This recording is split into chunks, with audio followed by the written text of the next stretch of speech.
Hello guys, welcome to our YouTube channel. Today's we are learning about equilibrium. Equilibrium. If the resultant force acting on a body is zero, when it's become zero, जब हमारा resultant zero होता है, then the body is said to be equilibrium. Resultant is equal to zero.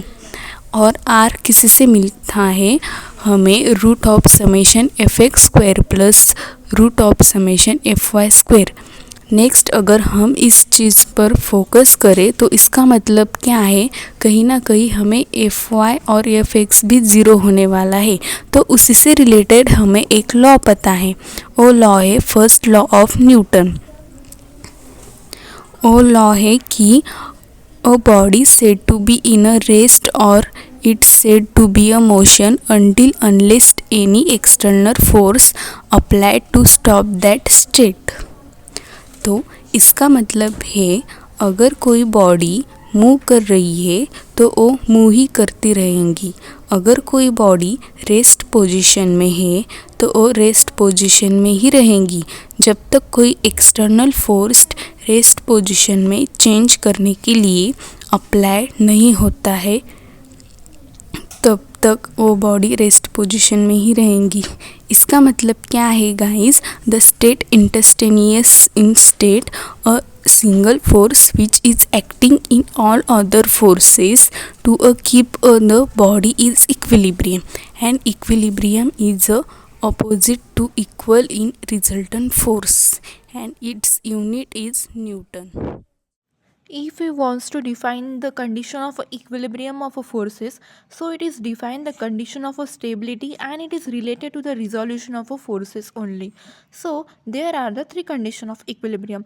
So the first condition is the algebraic sum of all horizontal forces should be equal to 0. Summation of fx is equals to 0. सो जितने भी force x direction की तरफ act हो रहे हैं उनका summation is equal to zero होता है. उसके बेसिस पर हम इक्विलिब्रियम की कंडीशंस डिफाइन कर सकते हैं. So the second condition is the algebraic sum of all vertical forces should be equal to zero. Means summation of F Y is equals to zero. So जितने भी forces Y direction की तरफ act हो रहे हैं उनका summation is equal to zero होता है. उसके बेसिस पर हम इक्विलिब्रियम की कंडीशंस डिफाइन कर सकते हैं. So the third condition is the summation of all movement is should be equal to 0, means summation of m equals to 0. So movement को m से रिप्रेजेंट करते हैं. movement मतलब कि multiplication of a magnitude of a forces और उसका perpendicular distance होता है. और summation of m is equals to 0 इस कंडीशन के बेसिस पर हम इक्विलिब्रियम की कंडीशन डिफाइन कर सकते हैं. So guys, we will solve the numerical on the equilibrium. So let's start. So the question is, find the value of a support reaction when the reaction at A will be double that of B. Find the distance x if weight of the first and second sphere is 1800 Newton and 600 Newton. This question we have given AB bar having two sphere, one of them having 1800 Newton and 600 Newton. So first of all we can draw FBD diagram of this question diagram. So in this question diagram, two loads are acting at point AB bar, one of them having 1800 Newton and 600 Newton. The distance of them having 6 meter and A और B point में 18 metre का distance है. So guys इस question में हमें A point पर act होने वाली support reaction R A and B point पर एक्ट होने वाली support reaction R B find करना है. एंड ऑल्सो हमें x की वैल्यू फाइंड करनी है. So R A equals to R B हमें क्वेश्चन में गिवन है. तो गाइस हमें इस क्वेश्चन को सॉल्व करने के लिए इक्विलिब्रियम की थ्री कंडीशंस अप्लाई करनी है. So the first condition is summation of F X is equals to 0. तो हमें summation of F X is equals to 0 मिल गया है. So the second condition is summation of F Y is equals to 0 हमें apply करना है. So we can write RA minus 1800 minus 600 plus RB equals to 0. So in this question we have given RA equals to 2RB.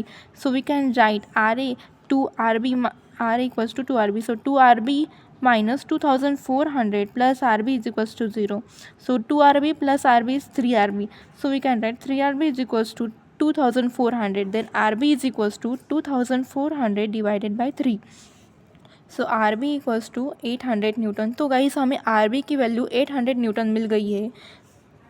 तो so we wants to put in this equation 1 R A is equals to 2 into 800। तो R A is equals to 1600 newton. तो guys हमें R A और R A B की value, दोनों की value मिल गई है। तो after that the third condition of equilibrium is summation of movement, sum of all movement equals to 0। ये अप्लाई करनी है। सो 1800 into X plus 600 into 6 plus X minus 800 minus 18 is equals to 0। सो 1800x plus 3600 plus 600 x minus 14,400 equals to 0. So 2400x minus 10,800 equals to 0. So 2400x is equals to 10,800. So x is equals to 10,800 divided by 2,400, x is equals to 4.5 metre मिल गया है।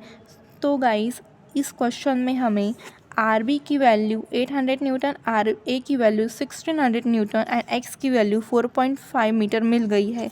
So guys इस question में हमने equilibrium की 3 conditions को apply करके हमें R A, R B और एक्स हमने फाइंड कर लिया है। So in this way we have answer of this question.